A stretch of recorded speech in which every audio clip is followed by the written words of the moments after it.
Hello, what's up mga kamadiwa? Andito naman tayo sa ating munting kusina at tayo po ay magluluto ng pangmerienda para sa nagtatrabaho po. At ayan nga po ay maggagawa po ako ng tansong. Yan po tansong ay gagamitin natin para sa ating rice puto. Yan po yung magpapalambot sa ating rice puto cake. Yan. Bali, nagtunaw lang po ako dyan ng 3/4 cup ng gata plus 3 tablespoon po ng rice flour. Tinuna ko po muna yan. At isasalang po natin yan sa mahinang apoy hanggang sa maging paste po siya. Parang malapot. Yan. At dumako naman po tayo sa 2 cups rice flour. At ayan nga po. Nilagyan ko na nga po yan ng 1 tablespoon na yeast at 1 tablespoon na baking powder. At yan na nga po yung tansong na nagawa ko po para pampalambot dun sa ating rice puto cake. Bali, ihahalo po natin yan hanggang sa mag-mix well at mag-combine na po lahat ng ating mga ilagay na mga ingredients. At pag na-combine na po natin lahat yan at nakuha natin yung magandang consistency ng ating rice puto, ay i-rest po muna natin yan ng hanggang 25 minutes. Opo. I-rest po muna natin para mag-ferment. Ayan. Para maganda po ang pagkaalsa ng ating rice puto cake. Bali, nag-try lang po ako ngayon. First time kong gumawa. At yan nga po ay aking imimix. Ayan.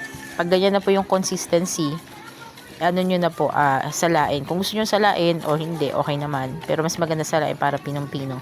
At yan nga po ay i-rest muna natin ng almost 25 minutes. Para maganda yung pagkaalsa ng ating puto, rice puto o putong bigas. Yan po. Putong bigas po na gamit ko po ay rice flour. Yan. Kaya kumbaga i-set aside po na natin. Bali, naglagay din po ako ng konting asin. Yan, minix ko na nga po at sinala. At after nga po niyan, nagdarang na nga po ako ng dahon ng saging. Bali, hindi ko na nga po pinakita dyan sa video. Nadarang ko na nga po yan sa apoy yung dahon ng saging at ilalagay po natin sa mga puto molder. Yan, para mabango yung ating rice puto. Kasi additional rin po yan dagdag aroma sa ating puto.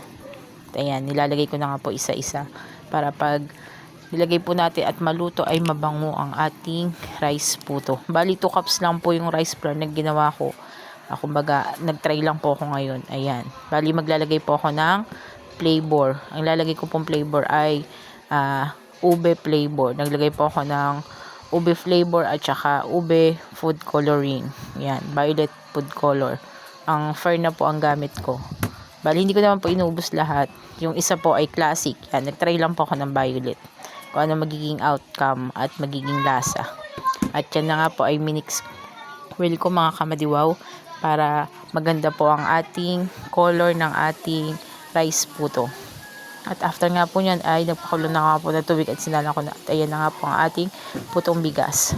Ayan. Luto na ang ating putong bigas. Ready to merienda na po. Tara na. Let's eat. Thank you for watching.